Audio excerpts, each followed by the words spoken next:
আজকের ব্লগটা আমি স্টার্ট করছি। এখন বাজে হচ্ছে তোমার 8টা। তো অনেক সকালেই উঠে গেছিলাম, তখন থেকে ব্লগটা স্টার্ট করা হয়নি, তাই ভাবলাম একবারে রান্নাঘরে এসে তারপরে স্টার্ট করি। তো এইদিকে দেখো আমি ময়দা মেখে নিচ্ছি। তো এখন লুচি বানাবো। আর এইদিকে হচ্ছে ছোলার ডাল ভিজিয়ে রেখেছি। তো লুচি আর ছোলার ডাল করবো। তো আমি রান্নাটা করে নিই, তারপরে আবার তোমাদের সাথে দেখা হচ্ছে। আমার লুচি ভাজা হয়ে গেছে, আর ওইদিকে ছোলার ডালও হয়ে গেছে। আর আমি এইদিকে কড়াইয়ে মাছ ভেজে নিচ্ছিলাম। তো আমার শাশুড়ি মাছ রেখে দিয়ে গেছিলো, রুই মাছ আর হচ্ছে মাগুর মাছ। তো ততক্ষণ মাছটা ভাজতে থাকি। রান্না প্রায় কমপ্লিট, ভাত হয়ে গেছে, মাছ হয়ে গেছে, ডাল হয়ে গেছে। আর এখানে এখন হচ্ছে তোমার পাঁচমিশালি তরকারি হচ্ছে। তো রান্নাটা হয়ে গেলে আমি স্নান করে আসবো, তো আবার একটু পরে আসছি। তো স্নান হয়ে গেছে, এখন খেতে বসে পড়েছি। তো খেয়ে নিই। তো খাওয়া দাওয়া হয়ে গেছে অনেকক্ষণ আগে। তো অনেকক্ষণ আগে শুয়েও পড়েছিলাম। ছেলেকে ঘুম পাড়াতে পাড়াতে দেরি হয়ে গেছিলো। তো আমারও এখন ঘুমটা পেয়ে যাচ্ছে। তো ঘুমিয়ে পড়ি, একবারে ঘুম থেকে উঠে তারপরে কথা হচ্ছে। তো ঘুম থেকে উঠেছি, তখন বাজে হয়তো খুব 5:30। তো ঘুম থেকে ওঠার পর তো ছেলে বলছে মা খিদে পেয়েছে, তো আমি চাউমিন খাবো। তা আমি ওকে বললাম শোনো চাউমিন তো নেই, তো ম্যাগি আছে। তো বললো চলো তুমি আমি একসাথে বানাবো। তো আমি ওকে প্যাকেটগুলো খুলে খুলে দিচ্ছিলাম। তো ও বানাতে পারছিল না, যে মানে উপরে দিতে গেছিলো, ছাড়তে গেছিলো, বলছে আমার গরম লাগছে, হাতে গরম লাগছে। তো তখন আমি ওর হাত থেকে নিয়ে বললাম চল তুই পারবি না, দে আমাকে। তো ওকে ম্যাগি ট্যাগি বানিয়ে খাইয়ে দেবো। তারপরে রাতের আজকে আবার খুব চাপ আছে। তো রাতে আজকে একটা নতুন জিনিস বানাবো। তো এইদিকে মাসি আমি রসুন ছাড়িয়ে নিচ্ছিলাম, রাতে বিরিয়ানি বানাবো বলে। আর ওইদিকে আমার 2 ননদ মিলে চানাচুর, চিপস, কুরকুরে দিয়ে সব কি একটা বানিয়েছিল, মিক্স চাট বানিয়েছিল। তো আমি ঘরে চলে এসেছিলাম এই সিলিন্ডারটা লাগানোর জন্য। ভরা সিলিন্ডারটা খুলে দিয়েছি, কারণ হচ্ছে বর যে গ্যাস ভরে গাড়িতে, তো ওখান থেকে ও সিলিন্ডারটা নিয়ে আসে। ওই সিলিন্ডারে বেশ কিছুটা গ্যাস থাকে, যেটা দিয়ে 1-2 দিন রান্না করা হয়ে যায়। তো আমার গ্যাসটা লাগানো হয়ে গেলে আমি এখন ডিম সিদ্ধটা বসিয়ে দেবো। তো ডিম সিদ্ধটা হয়ে গেলে বাদবাকি কাজগুলো শুরু করব। ডিম সিদ্ধ হয়ে গেছে, তো ডিমের বিরিয়ানি করব। কালকে যেহেতু মাংস খাওয়া হয়েছে, আর আজকে দুপুরে মাছ টাছ খেয়েছি, তার জন্য আর মাংসটা আনা হয়নি। তো ডিম দিয়ে বিরিয়ানি করবো, ডিমটা সিদ্ধ হয়ে গেছে। তো এইদিকে আমার মাসির মেয়ে কোকাকোলা নিয়ে চলে এসেছিলো। তো বলছিল বৌদি গ্লাসে আমি ঢেলে দিচ্ছি, তো তুমি সবাইকে দাও।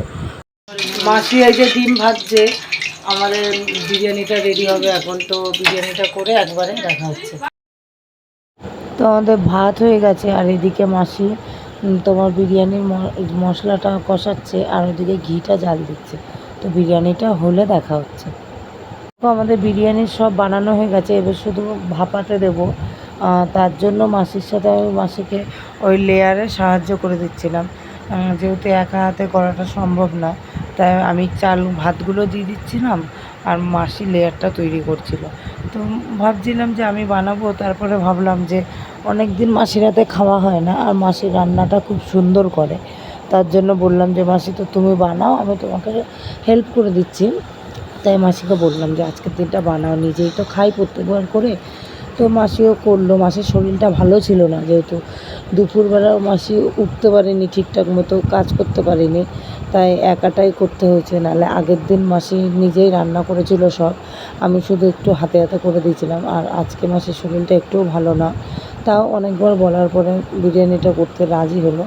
তো যাই হোক, তো মাসি ওই আমাদের বিরিয়ানিটা হতে থাক, তো আবার তোমাদের সাথে পরে দেখা হচ্ছে। তো এদিকে আমি পেঁয়াজ কেটে নিচ্ছিলাম আর শসা কেটে নিচ্ছিলাম রায়তা বানানোর জন্য। তো রায়তাটা প্রত্যেকবার করা হয় না, যেহেতু এইবারে বরমশাই হঠাৎ করে টক দই নিয়ে চলে এসেছিলো। তো তার জন্য ভাবলাম তাহলে টক দইটা বেকার খাবো, তো রায়তাটা করে নিই। তো আমি এদিকে রায়তাটা বানাতে থাকি। আমাদের ভিডিওটা রেডি, মানে বিরিয়ানিটা রেডি। সেই গন্ধ বেরোচ্ছে, বৌদির হাতে জবাব নেই। পিছনে ক্যামেরা করছে দীপা। তো মুখটা রেখে দাও তোমার। টাটা। তো আবার খেতে বসে তারপরে কথা হচ্ছে। জিভে পুরো জল চলে এলো পায়েল। হ্যাঁ আমাকে এক গাদা ঠালা দিয়েছে বৃষ্টি তোর যেটা বললাম সেটা কর। তো সবাই খেতে বসে পড়ে গেছে আর খেতে দিয়ে নিচ্ছি। তো জিনিসটা দেখতে না পুরো পিকনিক পিকনিক মনে হচ্ছে যেন সবাই মিলে পিকনিক করছে। তো এইদিকে দীপা চলে এসেছিলো হচ্ছে দাদুকে খাবারটা দিতে। তো কখন গেছিলো নিয়ে ঠিক আমিও জানি না, তো এখন দেখতে পাচ্ছি জিনিসটা। আর ওইদিকে আমরা সবাই বসে গেছি খাওয়ার জন্য। তো ওদের হাফ খাওয়া হয়ে গেছিলো, দেন আমি তারপরে এই যে বসেছিলাম, ছেলেকে খাইছিলাম, তো ছেলের পাতায় খেয়ে নিয়েছিলাম। তো আমাদের খাওয়া এখন কমপ্লিট হয়ে গেছে। তো আমার শ্বশুর এনেছিল হচ্ছে লিমকা, তো সেগুলোই তখনও সন্ধ্যেবেলায় খাওয়া হয়েছে, কোকাকোলা, আর এখনও খেয়ে নিচ্ছি লিমকা।